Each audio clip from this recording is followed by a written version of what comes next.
बहुत बातें करते हैं, बकवास कम करते हैं, रोकड़े की बात ज़्यादा करते हैं। ठीक है, चलिए sir, thank you very much. 5 minute है हमारे पास, फिर सर को सुनना बड़ा इंपॉर्टेंट है। देखिए, ज़िंदगी में अगर 10 लाख रुपए कमाने हैं तो 10 लाख वाले को सुनना। और आप लोग यहाँ पे आए हैं सर की टीचिंग के लिए। सर की टीचिंग के चर्चे पूरी इंडिया में आज, सरफराज सर की टीचिंग के चर्चे पूरी इंडिया में है, तो जाना मत, 1 घंटा आपको सुनना है। मेरा नाम तरुण कनौजिया है। वेस्टीज को करते हुए 3 साल 6 महीने हो गए। आप ही की तरह मैं भी गरीब परिवार से था, लेकिन गरीब ज़िंदगी में जाना मैं चाहता नहीं था। मैंने वेस्टीज को शुरू करा। यहाँ के जो प्रिंसिपल्स हैं वेस्टीज के अंदर की, रेगुलर मीटिंग्स में आना है, रेगुलर सक्सेस सेमिनार में आना है, रेगुलर ट्रेनिंग लेनी है, वो मैंने सब किया जो सक्सेसफुल होने के लिए जरूरी है। कभी कोई बहाने नहीं करे। दिवाली, होली, दीपावली, शादी बराती मेरे घर के अंदर भी होती है, लेकिन मैंने कभी निभाई नहीं आज तक। और सबसे खराब रिश्तेदार मैं हूँ दुनिया का। दिवाली में मनाता नहीं, मूवी में देखता नहीं, फालतू का काम में कोई नहीं करता, सिर्फ रोकड़ा नहीं आता। मैं सिर्फ वही काम करता हूँ जिससे पैसा आता है मुझे। वैसे शुरू करा, पहले महीने का चेक था 122 रुपये, फिर 542। जब 122 रुपये आया तो मेरी बहुत तारीफ करी लोगों ने, मेरे को लड्डू खिलाए, मेरी घर जाते थे लोग फूल माला मुझे पहनाते थे। ऐसा है क्या?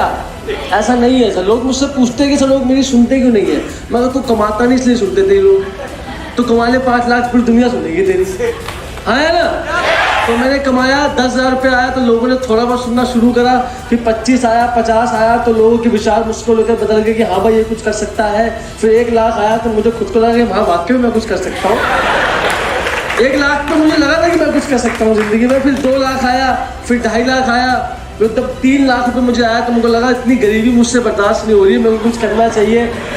तो 3.5 लाख आया, 4 लाख आया। जो वेस्टीज में मेरा चेक आया, वेस्टीज में मतलब ये मेरा ड्रीम था सर। मैं आपको सच बताता हूँ, मैं शुरुआत से बोलता था, रात को जब मैं सोता था तो मैं कहता 5 लाख कमाना है।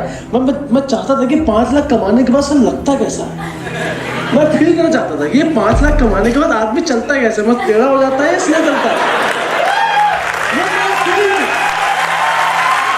मुझे जानना था कि सच में ये 5 लाख कमाया जा भी सकता है, ये बकवास है सारी के सारी। और सच में मैं आपको सर बताता हूँ, मेरा जो चेक आया वेस्टीज में वो आया 5,05,000 रुपये का वेस्टीज के अंदर। और मैं आपको सर बताऊँ, 5 लाख कमाने के बाद कुछ लगता नहीं है, टोटल बेकार है। फीलिंग डाउन है मेरी इस टाइम पे, मुझे बहुत गरीबी का एहसास हो रहा है। तो मेरे को 10 लाख रुपए चाहिए। तो आजकल जो मैं मीटिंग अटेंड कर रहा हूँ, आजकल जो मैं ट्रेन ले रहा हूँ, वो 10 लाख तक लेके जाएगी। एक बात मैं आपसे बोलना चाहता हूँ कि हर प्रोफेशन की कोई नीड होती है। अगर आप क्रिकेटर बनना चाहते हैं तो क्रिकेट आपसे क्या मांगता है? Daily practice. अगर आप सिंगर बनना चाहते हैं तो सिंगिंग आपसे क्या मांगती है? डेली रियाज करना। चाहे आप लता मंगेशकर को देखिएगा, वो आज भी रियाज करते होंगे, हाँ है ना? विराट कोहली चाहे करोड़ों रुपए कमा ले, लेकिन आज भी 3 घंटे प्रैक्टिस करनी है। तो ये एक प्रोफेशन की नीड है। अगर आपको डॉक्टर बनना है तो डेली स्टडी करनी पड़ेगी। उसी तरीके से अगर आपको इस बिजनेस में कामयाब होना है तो क्या करना पड़ेगा? आपको डेली लोगों से मिलना पड़ेगा, डेली मीटिंग्स में आना पड़ेगा, डेली अपने आप को इम्प्रूव करना पड़ेगा। अगर आप इस प्रोफेशन की नीड को पूरा नहीं करोगे तो आप इस बिजनेस में कभी कामयाब नहीं बन सकते। अगर आप जो लोग व्हाइट शर्ट में ब्लैक सूट में पहने हैं, जो बैठ के आज यहाँ पे खड़े हैं और जो 2-2, 3-3 लाख रुपए कमा रहे हैं, उन्होंने इस प्रोफेशन की नीड को पूरा किया। अगर आप इस बिजनेस में आ गए, आप मीटिंग्स में नहीं आते तो आपकी टीम नहीं आएगी। तो आपको इस प्रोफेशन की नीड को पूरा करना पड़ेगा। 2 सबसे बड़े सपने थे मेरे ज़िंदगी में जो मैं अभी करूँगा बहुत जल्दी। सबसे बड़ा सपना कहते हैं कि 27 साल दिल्ली में रहते हुए हो गए, आज तक हमारा मकान तक नहीं है।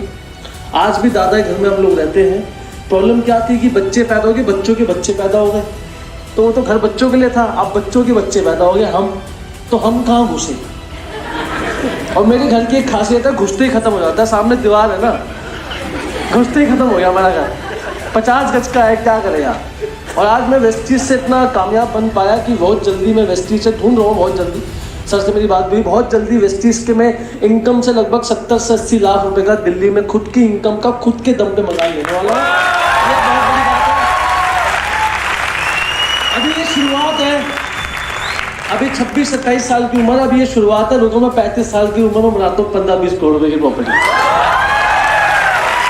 दूसरी बात, वेस्टीज से जो मेरी गाड़ी है वो ब्रेजा है। ब्रेजा मैं चलाता हूँ अभी वेस्टीज की इनकम से। जो अगली कार बहुत मुझे बड़ी तड़प है उस कार की, मैं जल्दी ले लूँगा वो कार, वो घर लेते ही मैं ले लूँगा। जो अगली कार मैं लेने वाला हूँ वेस्टीज की इनकम से, वो है मर्सिडीज बेंज। 45 लाख की कार मैं लेने वाला हूँ वेस्टीज की इनकम। चाहूँ तो वो कार चाहूँ तो वो कार अभी ले लूँ, लेकिन जिस एरिया में रहता हूँ मैं, जब मैंने ब्रेजा ली थी तो लोगों ने खाना नहीं पकाया रात को। मैं अगर कि गलती से मर्सिडीज ले आया तो 2-3 साढ़े फांसी लगाएंगे उसके। तो वो चीज़ मैं नहीं चाहता, ये कहा था मैंने मेरी गाड़ी की वजह से किसी का जुम्मा मुझ पे आ जाए, मैं वो चीज़ नहीं चाहता। सत्यवाद है, रीचंद हम लोग हैं तो हम लोग करेंगे। वैसे चीज़ से कभी ज़िंदगी में प्लेन में नहीं बैठा था मैं, पहली बार मैं प्लेन में बैठा। और आज लाइफ ऐसी है कि महीने में 30 दिन होते हैं, 10 दिन में प्लेन में रहता हूँ। दूसरी सबसे अच्छी बात, पहली बार फॉरेन गया मैं, अपने खानदान में एक लौटा था जो फॉरेन गया। हमारे खानदान में बड़ी अजीब चीज़ होती है सर, जब गरीब परिवार से बंदा जाता है ना फॉरेन, तो तिलक विलक एकदम अब लगने जा रहा है ये, पूरा खानदान आ गया मेरा, तिलक विलक एकदम फूल माला में गया तेरी। तो मैं गया थाईलैंड, पहली बार जहाज में घूमा मैं, 1 हफ्ता हम जहाज में रहे। फिर मैं साउथ अफ्रीका सर के साथ ही था, और साउथ अफ्रीका सच में बहुत ही कमाल लोग बेशक काले हैं लेकिन देश बहुत सुंदर है। तो बहुत ही कमाल का, मतलब कमाल का देश था वो, इतना सुंदर। और सच बताऊँ 2 लाख रुपए लगे, 2 लाख मैंने दिए नहीं, वो खट्टा होता था ट्वेल्थ पॉइंट, वो वहीं से गया मैं। अब तो ऐसी मजबूरी होगी इस चीज़ के अंदर कि आपको साल में चुपचाप चले जाओ फॉरेन, चुप बोलने का नहीं है। तो मेरा जबरदस्ती पासपोर्ट जब्त कर लिया कंपनी ने। दीपक सूद जी ने बोला तेरा पासपोर्ट जमा करवा दे, मैं हाँ करवा रहा हूँ। तब मैंने पासपोर्ट दिया। 15 तारीख को अगले महीने फिर थाईलैंड घूमने के लिए जा रहे हैं 7 दिन के लिए। और लाइफ सर पूरी अमेजिंग हो चुकी है। आज पैसे नाम की किल्लत जिंदगी में खत्म हो चुकी है, जो मैं चाहता हूँ वो मैं खरीद लेता हूँ। ये मेरी वेस्टीज के कारण औकात बनी है, और ये सिर्फ 3 साल का सफर है। मैं आपको बोलना सिर्फ ये चाहता हूँ, जो हमारा प्रोफेशन आपसे मांगता है उसको आप वो दीजिए। अगर आप उसको नहीं दोगे, आप छोड़ो, यहाँ छोड़ो, कहीं भी लाइफ में कामयाब नहीं हो सकते। Thank you very much.